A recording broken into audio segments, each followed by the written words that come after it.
Ya, bismillah. Assalamualaikum warahmatullahi wabarakatuh. Waalaikumsalam warahmatullahi wabarakatuh. Ya, Alhamdulillah. Syukur tidak lupa kita berikan pada Allah, Tuhan Yang Maha Esa. Malam ini kita bisa lanjut kuliah metode penelitian ya. Yang mudah-mudahan kita semua diberikan berkah dengan sehat selalu, panjang umur ya, bisa mengerjakan tugas dengan baik sehingga continue insya Allah sampai akhir bisa mendapatkan WA. Salawat dan salam tidak lupa kita kirimkan kepada Nabi Sallallahu Alaihi Wasallam, keluarganya, sahabat dan pengikutnya sampai akhir zaman. Jadi kita lanjut ini perkuliahan ke-11. Ya, perkuliahan ke-11 ini belum disampaikan. Sebelumnya saya kembali ke tugas untuk metode penelitian. Itu ada tugas masing-masing materi. Ada buat artikel ya, dan di template, dan juga PPT-nya. Ya, bagaimana yang lain? Sudah ada yang selesai lagi artikel? Nah, sebelumnya sudah ada eh, detail ya, sudah selesai. Bisa dilihat contohnya. Jadi, artikel yang dibuat pun saya bantu edit dan sudah jadi siap dipublish di jurnal. Jadi, silakan diedit itu artikel, silakan dibuat dari skripsi ya, hasil penelitian. Nanti hasilnya saya bantu edit. Telah jadi, nanti kita akan diusahakan dipublish di jurnal. Ya, sekarang kita lanjut ke materi sedikit. Ini materi ke-11 ya. Kita kuliah berbasis kompetensi dan karakter. Untuk lebih berkaya lagi, kita mulai kuliah kita dengan membaca doa. Membaca doa, kita mulai. Alhamdulillah, saudara. Alhamdulillah. Ya karena udah akan musta'an dari nasiratul mustaqim. Suratul ladzina an'amta 'alaihim ghairil maghdubi 'alaihim waladdallin. Rabbi shrah li sadri yassir li amri wahlul 'uqdatam min lisani yafqahu nas'aluka ilman nafi'an wa rizqan thayyiban wa 'amalan mutaqabbal. Amin ya rabbal alamin. Ya, kita masuk kuliah ini dengan melihat tugas. Ah, di sini ada tugas 12. Anda bisa isi profil Anda di sini, nama dan seterusnya. Dan Anda akan bisa melihat tugas tentang format laporan lengkap. Ya, bagaimana format laporan lengkap itu? Nah, silakan jelaskan. Ini untuk apa? Pendidikan kita berbasis kompetensinya untuk bisa menyusun laporannya lengkap. Kemudian untuk karakter kita bisa ambil dari kisah Nabi Yakub alaihissalam. Apa yang bisa kita amalkan dalam kehidupan kita sehari-hari. Sehingga kita punya budi pekerti, karakter, akhlak yang baik, akhlak yang mulia. Untuk itu, Anda bisa mengklik di sini ada filenya untuk Nabi Yakub alaihissalam, dan Anda juga bisa menggunakan AI. Kita kuliah menggunakan LMS Classroom dan AI. AI salah satunya adalah Copilot. Nah, ini Copilot. Kita tulis atau paste di sini karakter, apalagi selain karakter. Pesan, apalagi. Hikmah, banyak ya. Apalagi. Karakter, pesan, hikmah, boleh ya? Kita coba kita klik di sini. Anda juga bisa mencarinya di Classroom. Nah, Classroom, samping itu AI lainnya selain Copilot ada ChatGPT, ada Agnes, ya, ada Gemini, ada banyak ya. ChatGPT. Double City.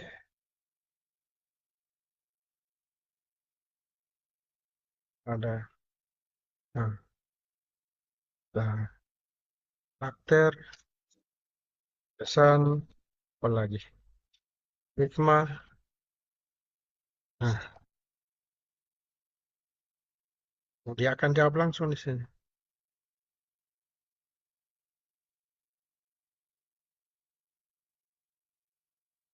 Nah, karakter. Mulia Nabi Yakub itu sabar. Ya. Langsung dia jawab. Sabrul Jamil, orangnya sabar ya. Tidak mengeluh pada manusia. Kemudian kedua, penuh kasih sayang. Ya. Langsung ada jawabannya. Kasih sayang khususnya terhadap anak. Kemudian tawakal, yakin pada Allah. Dia tidak putus asa. Semua ketentuan yang terjadi sudah ditentukan dan itu yang terbaik. Kemudian bijaksana dalam mendidik. Ya. Sebagai guru, sebagai dosen, dia mendidik dengan bijaksana. Kemudian pemaaf. Kemudian pesan penting. Ya. Tadi saya tulis karakter, pesan, dan hikmah. Jawab juga pesan penting. Tidak boleh putus asa dari rahmat. Mengutamakan komunikasi yang dan lembut dalam keluarga. Pentingnya tauhid dalam pendidikan. Menjaga rahasia bila perlu. Nah, ya menjaga rahasia. Kemudian ujian itu tidak selalu hukuman. Jadi ujian itu kita dapatkan masalah ujian bukan hukuman. Tapi itu cara Allah meninggikan derajat. Nah, kalau kita ikut ujian, UTS, UAS, nah, itu bukan hukuman. Dan kalau ikut selesai, kerjakan, maka akan naik tingkat dan lulus naik ke semester berikutnya. Nah, kemudian hikmah. Nah, karakter pesan hikmah, dia jawab hikmah juga. Ujian berat itu adalah cinta Allah, cinta Tuhan kepada hamba pilihan. Dan sabar bukan berarti diam, tapi tetap berjuang dan berdoa. Berikutnya, keluarga adalah amanah terbesar. Luar biasa, kita punya keluarga. Kemudian takdir Allah bekerja indah pada waktunya. Caca. Kemudian doa seorang ayah sangat kuat. Nah ini jangan lupa minta doa dari orang tua. Dan sikap adil itu wajib meski kepada anak sendiri. Harus bersikap adil. Nah kesimpulannya sudah ada di sini. Nah, ini saya kopikan ke WhatsApp ya. Salah satu jawaban dari kisah Nabi Yakub alaihissalam. Jadi, luar biasa sekarang menggunakan AI mempercepat proses belajar. Dan yang nggak bisa belajar juga dari Copilot, ini AI yang lainnya, karakternya ini sudah jelas. Sudah tertulis di sini, kasih sayang, sabar, tabah, dermawan, teguh iman. Pesannya, ini ada 3 pesan. Kemudian hikmah, bisa diambil, ada 4 hikmah. Sabar adalah kunci kemenangan, jangan putus asa. Kebaikan sosial membawa keberkahan, iman yang kokoh melahirkan ketenangan. Kalau Copilot ini dia simpulkan. Kisah Nabi Yakub ini adalah cerminan bahwa kesabaran, kasih sayang, dan iman adalah bekal utama menghadapi ujian hidup. Dari beliau kita belajar bahwa kehilangan, pengkhianatan, atau penderitaan itu bukanlah akhir. Melainkan jalan menuju kedekatan dengan Allah, dengan Tuhan, dan kemenangan sejati. Ya, luar biasa. Ini saya kopikan juga. Bisa dibaca-baca ya. Hmm.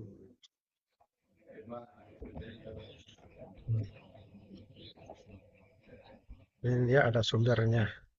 Kalau Copilot, dia dapatkan sumbernya. Oh,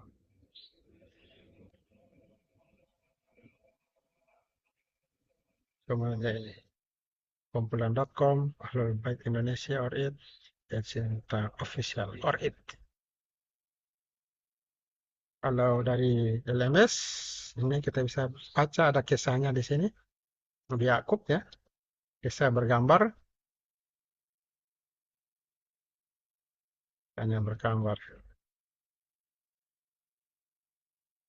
Anda silakan dibaca ini, panduan saya menyampaikan tentang cara belajar ini. Silakan dibaca, kemudian nanti dapatkan pesannya. Nah, dan pesannya diantaranya dari LMS Classroom, mahasiswa selalu patuh pada nasihat orang tua. Nah, ini masih mari kita amalkan. Kemudian sesama saudara tidak boleh saling benci ya, iri hati, menyindir dan dengki.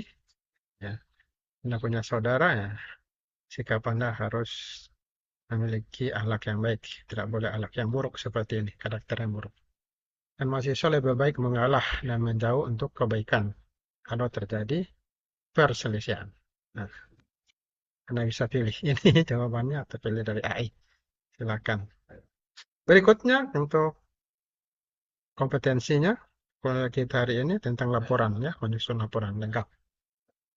Setelah karakter, kita pelajari kompetensi pada kesempatan kali ini. Dan metode mata kuliah metode penelitian dan teknik penulisan tentang format laporan.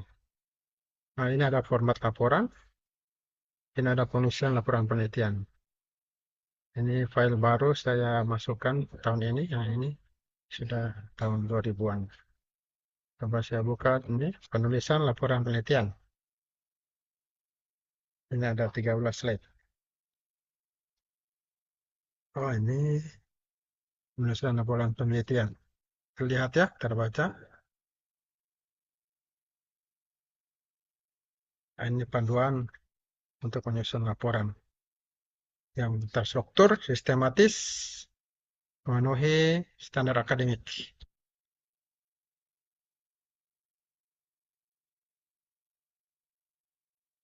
Nah,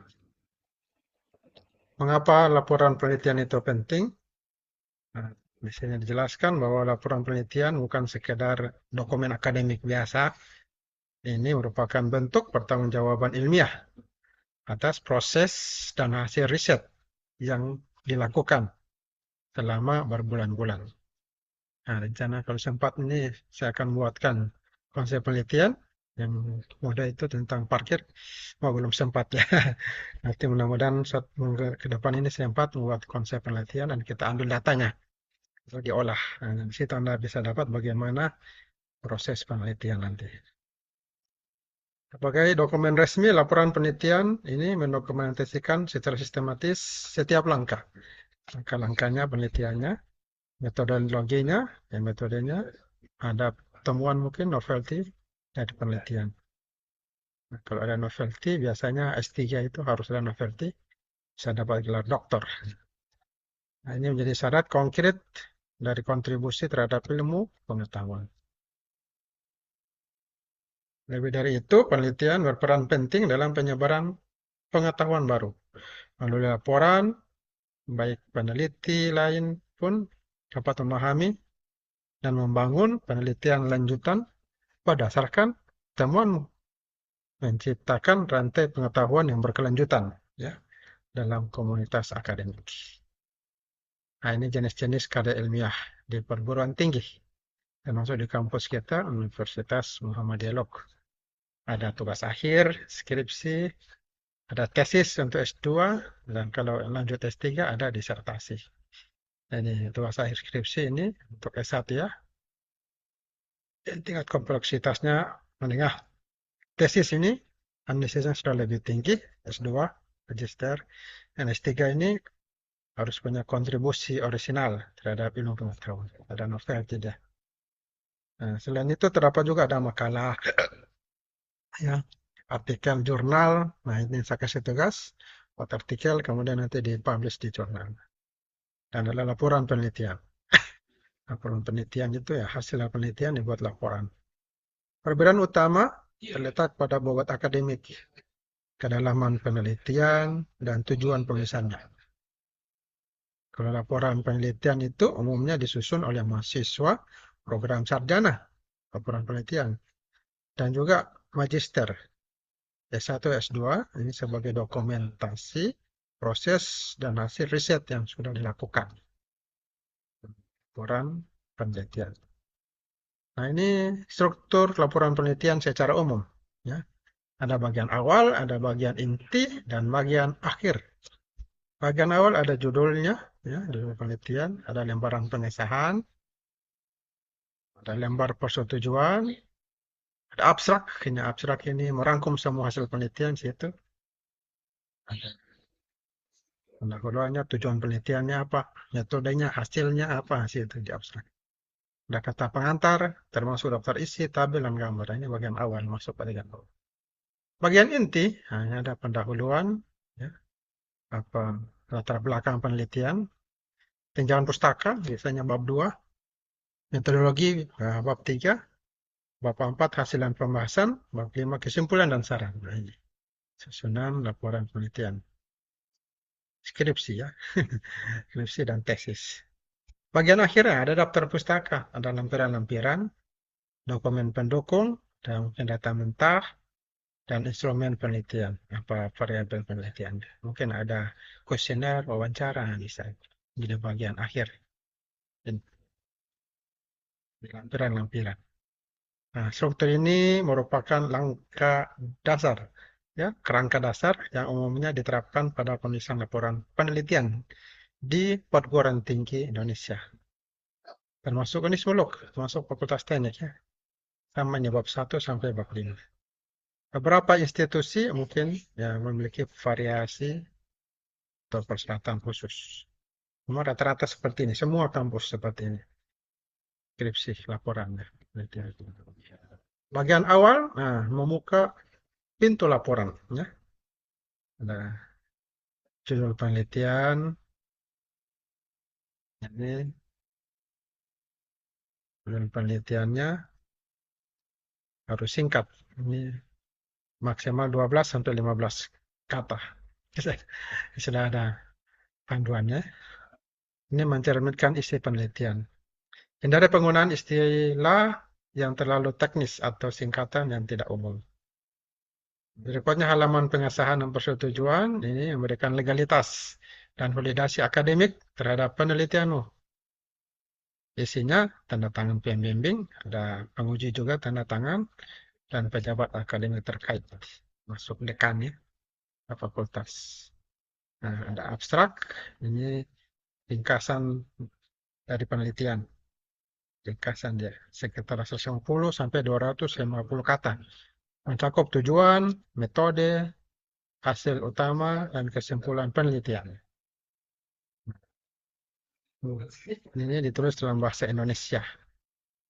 Kalau dalam artikel jurnal ada yang menggunakan bahasa Inggris. Ada juga laporan skripsi menggunakan bahasa Inggris, bahasa Indonesia dan bahasa Inggris. Tesis bahasa Indonesia, bahasa Inggris. Itu juga disertasi, abstraknya bahasa Indonesia dan bahasa Inggris. Nah, pendahuluan. Ini dia bahas lagi. Secara rinci lagi. Komponen utama pendahuluan adalah latar belakang masalah. Apa masalah yang mau diteliti ini? Jadi menjelaskan alasan penelitian dilakukan. Apa saja alasannya? Fenomena yang diamati dan kesenjangan yang ingin diatasi. Kemudian rumusan masalah. Di pendahuluan ini ada rumusan masalah. Ini pertanyaan spesifik nanti akan dijawab dalam tujuan penelitian. Ya, dan akan dijawab di penelitiannya. Biasanya dalam itu kalimat tanya. Ini rumusan penelitian. Jadi dalam bab 4 dijawab penelitiannya, dan bab 5 disimpulkan. Nah, sehingga tujuan penelitian, maksud juga pendahuluan setelah rumusan masalah, kalimat tanya, tujuan penelitiannya, jawabannya di sini. Jadi ini pernyataan jelas tentang apa yang ingin dicapai. Biasanya terkorelasi langsung dengan rumusan masalah. Jadi misalnya bagaimana kemacetan, apa eh, ya, misalnya tentang kemacetan, bagaimana tingkat kemacetan di Jalan Soekarno-Hatta, maka di sini tujuannya untuk mengetahui tingkat kemacetan di Jalan Soekarno-Hatta. Nah, ini berkaitan nih rumusan masalah dengan tujuan penelitian. Kemudian bab kedua tinjauan pustaka, landasan teori. Nah, bagian ini merupakan jantung, jantung intelektual dari laporan penelitian. Sini kamu melakukan ulasan yang bentuk kritis, ulasan kritis, teori-teori, ya terhadap penelitian terdahulu. Teritori yang relevan, nah ini harusnya dilakukan ulasan kritis ini di bab 2 tinjauan pustaka. Tidak ada identifikasi gap penelitian, ya melalui tinjauan literatur yang komprehensif, ya literatur yang dibaca, teori-teori, dan di situ ditunjukkan kesenjangan pengetahuan yang ada dan bagaimana penelitianmu akan mengisi kesenjangan tersebut. Dan pembangunan kerangka teoritis. Nah, setelah itu susun dan sintesis teori-teori yang relevan untuk membentuk dasar pemikiran kokoh bagi penelitianmu. Dan berikutnya pengembangan hipotesis. Ini kalau ada, buat hipotesis dari tinjauan pustaka. Nah, jadi dikembangkan hipotesis atau proposisi yang akan diuji dalam penelitian. Misalnya hipotesisnya jumlah kendaraan menyebabkan kemacetan jalan, tingkat kemacetan jalan. Itu kan teori nyata. Jumlahnya banyak, maka akan menyebabkan kapasitas jalan menjadi sempit dan menjadi macet. Apakah betul itu? Nah, itu diteliti. Ini hipotesis namanya. Bisa benar, nah bisa juga salah. Nah, ada beberapa faktor yang diteliti, ada variabel. Sehingga bisa benar, bisa juga salah, tergantung objek penelitiannya, tempat penelitiannya. Berikutnya metode penelitian. Nah, ini komponen metodologinya. Nah, ada jenis dan desain penelitian. Nah, untuk ini tentukan pendekatan penelitian. Apakah kita menggunakan kualitatif atau kuantitatif atau campuran mix method. Kemudian jelaskan desainnya. Apakah eksperimental, kita melakukan survei atau studi kasus dan lain-lain. Kemudian di dalam bab 3 ini ada populasi dan sampel. Jadi populasi itu jumlah keseluruhan yang akan diteliti. Misalnya kalau meneliti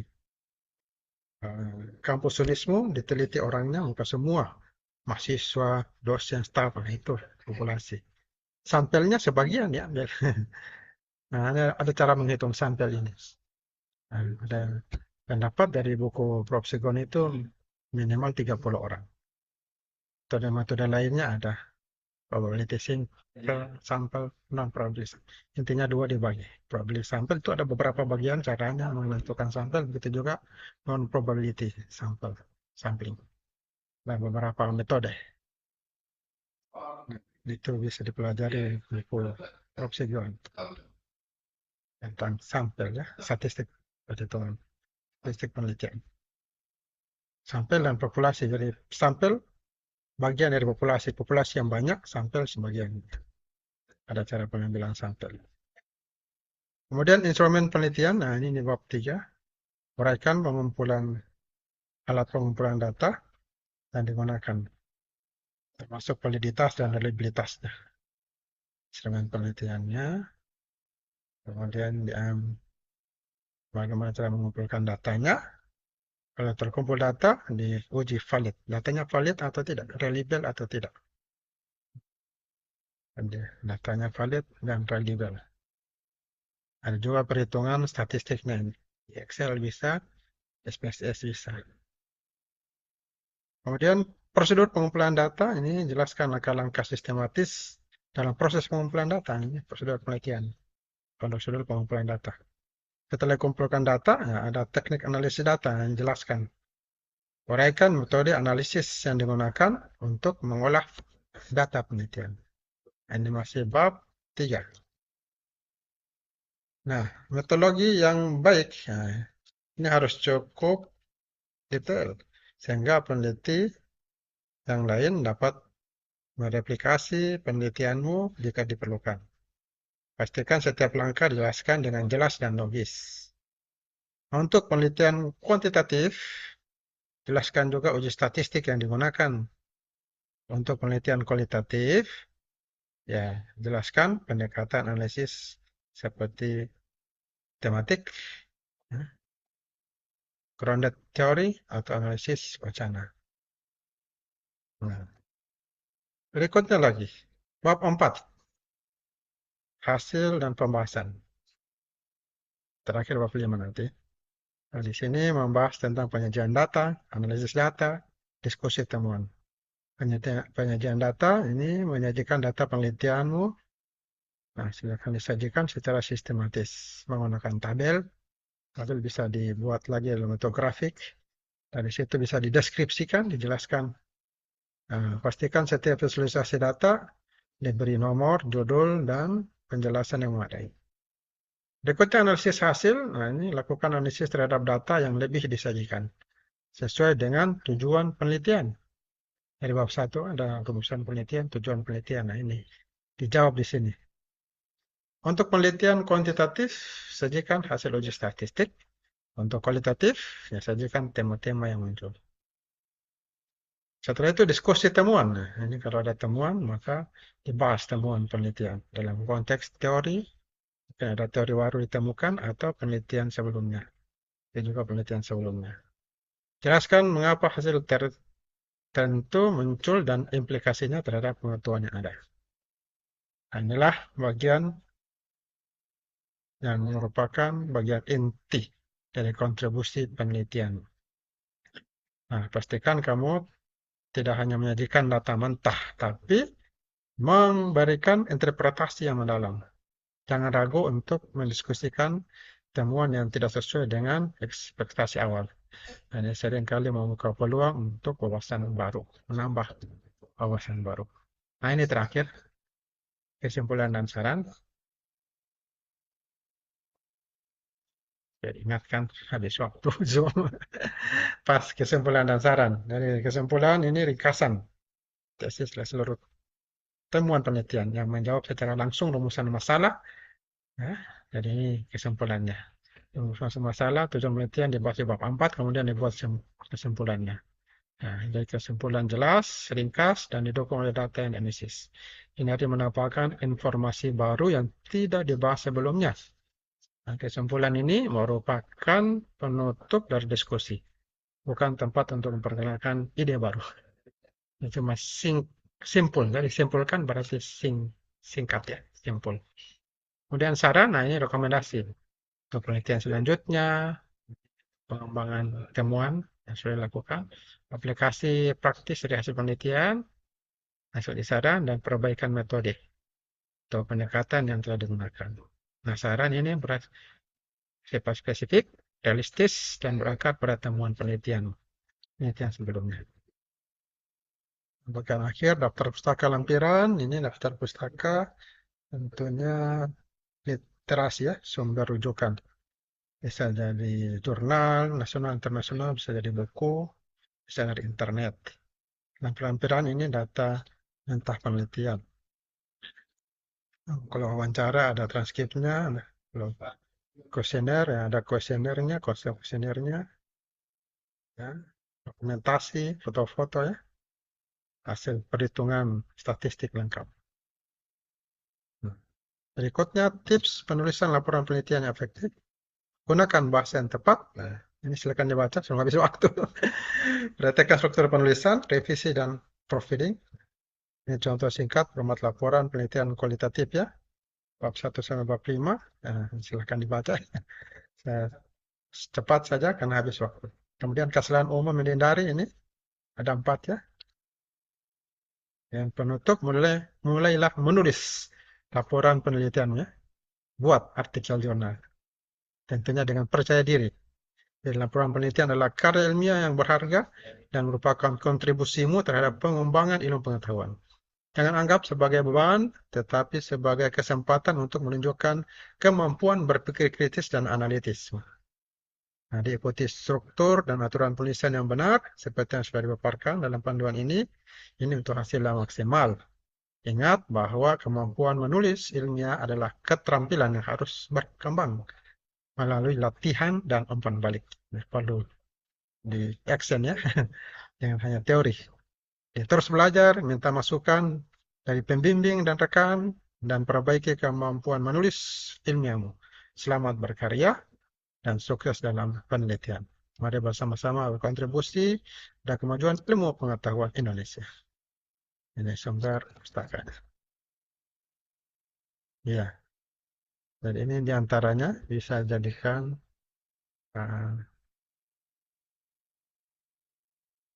jawabannya bagaimana laporan penelitian, laporan lengkap penelitian itu.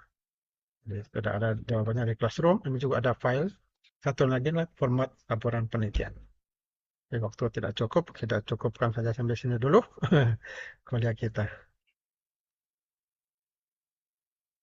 Ada yang belum absen tadi?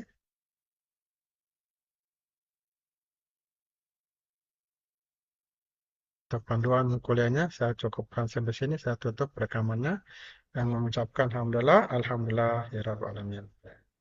Assalamualaikum Pak yang belum warahmatullahi wabarakatuh. Alhamdulillah. Waalaikumsalam ya, Pak. warahmatullahi wabarakatuh.